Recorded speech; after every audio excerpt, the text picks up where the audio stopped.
What's going on, guys? Welcome back to the channel, and we are finally back after the international break. So we're going to be doing our game week 9 preview today, and we're also going to be going over how our game week 8 went. So just quickly going over the game week 8 results. So we had Turner in goal, who kept a clean sheet. We had Udogie, who also kept a clean sheet. Cash did blank, but to be honest, I didn't really expect much in that fixture because Wolves are actually pretty decent right now, and I'm not really expecting much from him in the West Ham game next either. It's going to be the Luton, Forest and Fulham games in game week 10 right through to 12 that I'm really going to be expecting him to get some solid returns. And then we also had Trippier, who got 6 points, but that was from an assist and 2 bonus points. He didn't keep a clean sheet in that game, and that's why I'm happy I picked Trippier over the likes of Dan Burn, because Dan Burn doesn't give you the attacking threat that Trippier does. So even if Newcastle don't keep a clean sheet on a rare occasion, you know, Trippier still has a chance of getting good returns from assists, and he's obviously such a threat from taking set pieces as well. And then moving on to the midfield, so it was really just the Spurs assets that let me down. Obviously, you'll notice I got my captain choice wrong. I really should have captained Salah, but I don't regret captaining Son. Obviously, he was playing Luton, who are one of the worst teams in the league, so I would have expected him to get at least one return. But in all honesty, it was the red card that ruined the game. Obviously, Spurs going down to 10 men at the end of the first half. Obviously, that meant that Richarlison got subbed off early. He did miss a sitter in the first half, so I am disappointed that he didn't get a return anyway, but he definitely would have played at least 70-80 minutes if the red card didn't happen, and I'm sure he would have returned in those 70 or 80 minutes. Now, the thing with Son is he's clearly carrying a knock, and you've probably seen on social media as well that he limped off for South Korea during the international break as well, so he's one I'm keeping an eye on. I'm not 100% sure how long I'm going to keep him in my team anyway. I kind of regret not going for Maddison, to be honest, because my long-term plan when I was wildcarding in game week 8 was to bring Maddison in and not Son, but I ended up having that couple extra million and decided to go for Son anyway, and I kind of regret not just going for Maddison. But yeah, with Son, he's clearly carrying a knock. He's not 100% himself. My Fulham still is a good fixture, so I'm not going to transfer him out or anything before that fixture, but I don't think I'm going to captain him this week. I think it's probably going to be Haaland that I captain instead of Son, but I will talk more about that when I'm going through my game week 9 team. And then Pedro Neto got me a return against Villa, so I can't really complain. He's really just an enabler in my team, so I could have the more expensive players in my team. But Neto hasn't blanked since game week 3 now, so he's a solid option for that price, and he's got Bournemouth next, so hopefully he can get some good returns next game week. And then the front three didn't deliver. Obviously, the two City players had Arsenal away, so it is a tough enough fixture.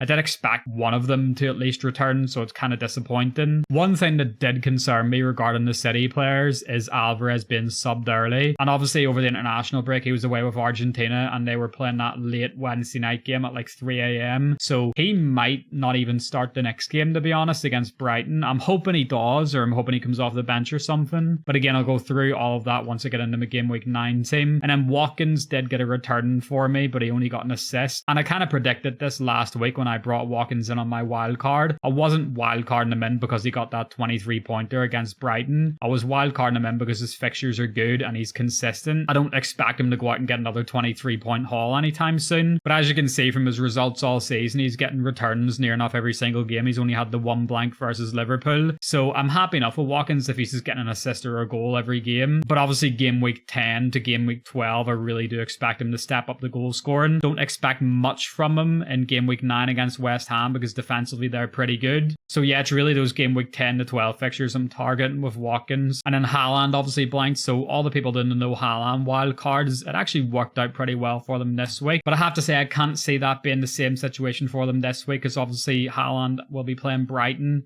and Brighton are leaking goals for fun right now. So for me, he's probably the strongest captain contender for game week 9. But there is a couple of options to choose from. And then that brings me to my confirmed game week 9 team. So I've got Turner in goal again because he's playing Luton at home, whereas my other goalkeeper, Areola, has got Villa away. So that's a much tougher fixture. So I'm going to be sticking with Turner for another week. Now, obviously, there's potential that Turner could lose his place eventually because Forest did sign a keeper in the summer. But on the back of keeping a clean sheet, I don't think he's going to be dropped. Maybe he will be because the international break just happened, and that's maybe what they were waiting for to make the switch, but I don't think it's going to happen. I think Turner's probably earned that number 1 spot for now, but we'll keep an eye on that, obviously. And then for the back three, I've got Trippier, Udogie, and Cash. I'm pretty happy with this defense for game week 9. Trippier, obviously, I expect good returns from him. against Palace at home. I expect a clean sheet because Palace don't really seem to have any good attacking threat right now because they're missing Elise and Eze. I wouldn't say I'm expecting a clean sheet from Udogie, but maybe he can get like an attacking return or something. Obviously Fulham, I think they actually do have some good attackers in their team. Andres Pereira is super underrated, but we obviously are all aware of Fulham's defensive struggles this season, so I could see Udogie getting some sort of attacking return hopefully. And then obviously we'll have Matty Cash. Again, I don't really expect any sort of clean sheet from him either. I think it will just be attacking returns we're relying on if he does get us any sort of points this week. I think West Ham are very good this season, so would be surprised if they didn't score against Villa. And then that moves us on to the midfield, so I'm going to stick with the same midfield this game week. I'm going to go Richarlison, Salah, Son and Neto. I kind of wish that I had a Man United midfielder for this game week because they're playing Sheffield United away and Sheffield are horrible this season. Rashford and Bruno are just off the back of good international breaks. Obviously Rashford scored the winner against Italy and Bruno's just been turning it up on international level for a while now. And I do think those players will turn the corner, but I just don't think it's worth banning them in right at this moment in time because my Spurs assets and Salah all have good fixtures for the next few game weeks. But saying that, this probably will be Richarlison's last game week in my team. When I brought him in on the wild card, I knew that I was bringing him in as a short-term punt. I kind of just wanted to bring him in because he had good fixtures game week 8 and game week 9, and that will see me to game week 10 when Mitoma's fixtures will turn. As you can see here, this is Brighton's fixture, so they've got City game week 9, but as soon as that fixture's out of the way, they're going to have Fulham, Everton, Sheffield and Forest. So as of now, my plan is to bring Mitoma in game week 10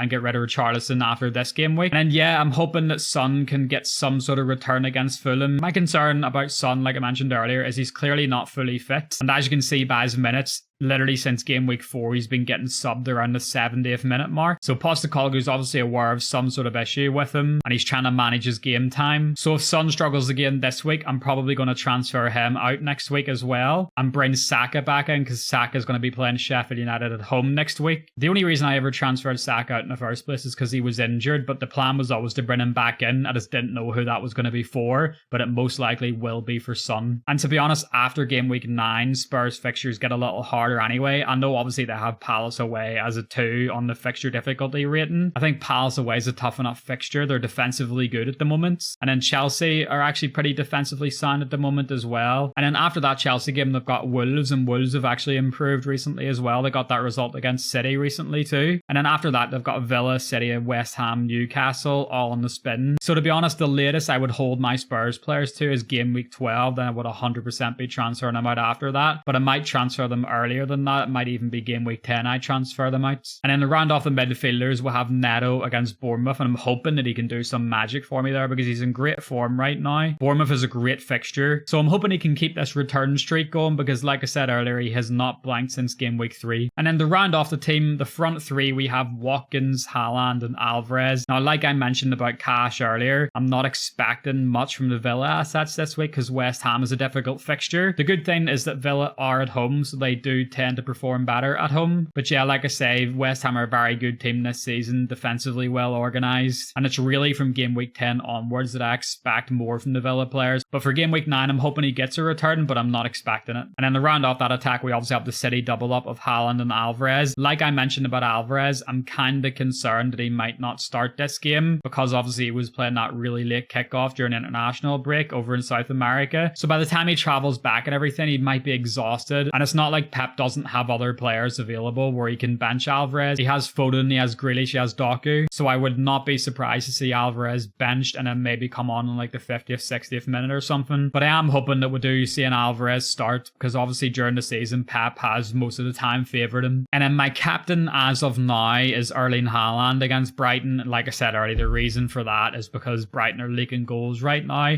I should have captained Salah last week and he was playing Brighton, so I don't really want to make that mistake again. I would be lying if I hadn't thought about captaining Salah this week or even Son because they've both got good fixtures, but I just think that Haaland against Brighton at the Etihad is just too good to pass up on. I can't guarantee that I won't change my captaincy before the deadline. Obviously, I'll be doing a deadline stream, so subscribe and make sure you have notifications on so you don't miss those. But just for now, the captaincy is staying with Erling Haaland. And then on the bench, we have Areola, Anderson, Kaborian and Lamptey. So it is a pretty weak bench, but obviously the reason the bench is so weak is because I've got Salah, Son, Haaland, Alvarez, Watkins, and Trippier all squeezed into the same team. So I knew that I was going to have a weak bench when I squeezed all those premium players into the starting 11. But either way, I'm happy enough with the team. We're going to roll our transfers, so we're going to have 2 transfers to use next game week. And then as of now, my transfer plans are probably going to be Richarlison and Son out for Matoma and Saka. But there is multiple other options I'm considering. And of course, once I've made my decisions, I will update you guys in the next video. But that's going to be all for this game week. It was pretty brief because obviously I'm not making any changes. If you did enjoy the video, make sure to leave a like and also drop a comment down below and let me know how you're feeling about your game week 9 team. Thank you for watching the video and good luck in game week 9.